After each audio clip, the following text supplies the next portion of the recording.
Assalamualaikum warahmatullahi wabarakatuh. Bagaimana kabarnya hari ini anak Soda dan Soleha? Alhamdulillah hari ini berjumpa kembali bersama Bunda Nur ya. Oke, baiklah anak Soda dan Soleha, hari ini kita akan melanjutkan pembelajaran kita. Namun untuk kali ini kita tidak zoom dulu ya. Di sini Bunda Nur mengirimkan video pembelajaran. Silakan disimak baik-baik anak Soda dan Soleha pembelajaran kita hari ini.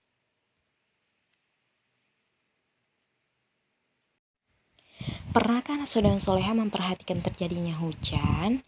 Ya, pada saat musim hujan tentu kita selalu membawa payung ya, karena kita takut kebasahan, nanti terkena flu, cepat sakit. Oke, di sini kita akan membahas bagaimana terjadinya hujan. Silakan disimak videonya kali ini anak Soda dan Soleha. Hujan terjadi karena adanya perubahan wujud. Sebagian permukaan bumi berisi air. Ada sungai, danau, kolam, dan lautan yang berisi air. Air di permukaan bumi menguap terkena panas matahari. Uap air akan berubah menjadi awan. Kemudian setelah menjadi awan, awan akan mengembun menjadi titik-titik air. Kemudian titik-titik air hujan jatuh ke bumi, itu yang dikenal sebagai hujan. Hujan itu akan turun ke bumi dan akan jatuh ke tanah, mengalir ke sungai, mengalir ke danau, mengalir ke daratan. Nah, setelah itu air akan menguap lagi. Nah, itu prosesnya uap air akan berubah menjadi awan. Baru kemudian setelah menjadi awan, setelah itu bergerak lagi akan mengembun menjadi titik-titik air hujan dan akan jatuh ke bumi. Begitulah proses terjadinya hujan. Sampai di sini bisa dipahami ya Soleh dan Soleha. Iya, mengapa air di bumi tidak pernah habis ya? Dikarenakan siklus air hujan yang sudah Bunda jelaskan tadi ya Soleh dan Soleha. Oke. Kemudian di sini proses terjadinya hujan. Awalnya air hujan di berbagai tempat itu akan terkena sinar matahari. Nah, lalu menguap, evaporasi namanya. Kemudian menguap menjadi uap air. Uap air tersebut akan menjadi awan, sampai di atas akan menjadi awan. Setelah itu awan ditiup oleh angin.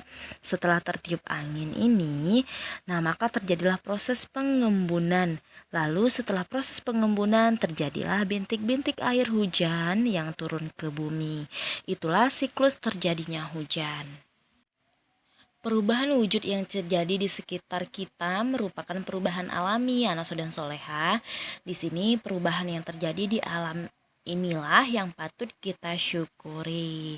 Seperti proses terjadinya hujan, kemudian air menguap, setelah menguap terjadinya proses menjadi awan, kemudian menjadi bintik-bintik dan turunlah hujan yang patut kita syukuri.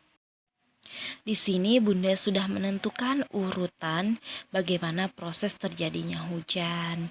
Nah, di sini yang pertama bisa anak saudara-saudara lihat, air di permukaan bumi menguap karena terkena panasnya sinar matahari.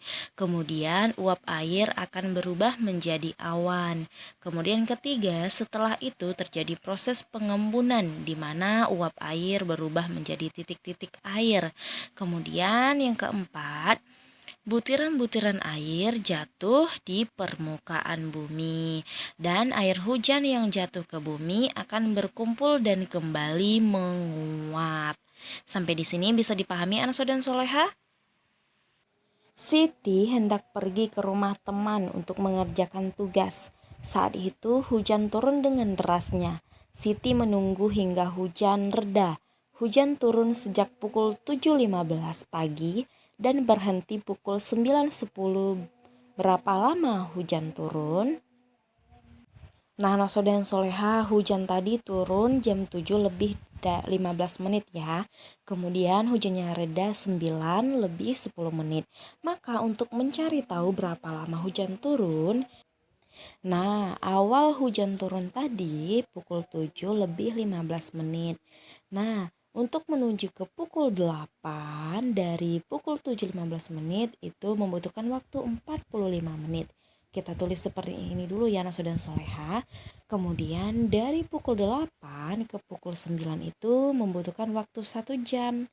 Kemudian dari pukul 9 ke 9 10 menit itu membutuhkan waktu 10 menit. Nah, jadi di sini Naso dan Soleha, bagaimana cara kita menghitungnya? Silakan disimak ya baik-baik. Nah, jadi kita jumlahkan Naso dan Soleha 45 menit ditambah 1 jam ditambah 10 menit. Nah, di sini kita melihat satuan yang sama terlebih dahulu. Nah, di sini ada 1 jam, kita tulis dulu 1 jam karena satuan jamnya hanya 1 ya. Jadi 1 jam, kemudian 45 menit ditambah 10 menit, jadi 55 menit. Karena satuan menitnya sama. Jadi hujan turun selama 1 jam 55 menit. Udin pergi ke sekolah diantar ayah. Udin berangkat pukul 6 lewat 25 menit. Perjalanan dari rumah ke sekolah membutuhkan waktu 30 menit. Pukul berapa Udin sampai di sekolah? Nah, maka cara penyelesaiannya Anaso dan Soleha, kita jumlahkan menit dengan menit, jam dengan jam. Udin tadi berangkat dari rumah ke sekolah itu pukul 6.25 menit. Kemudian waktu di perjalanan itu 30 menit. Maka kita jumlahkan seperti ini ya. Nah, kemudian Anaso dan Soleha, 5 ditambah 05, 2 ditambah 35. Nah, di sini 06-nya tinggal kita turunkan. Nah, berarti pukul 6.55 menit Udin sampai di sekolah. 30 menit setelah pukul 6.25 menit adalah 6.55. Udin sampai di sekolah pukul 6 lewat 55 menit. Baiklah Naso dan Soleha, sampai di sini dulu ya materi kita hari ini. Semoga Naso dan Soleha bisa memahami apa yang Bunda Nur jelaskan. Terima kasih sudah mengikuti pembelajaran tematik hari ini. Baiklah, Bunda akhiri. Wassalamualaikum warahmatullahi wabarakatuh. Sampai jumpa Naso dan Soleha.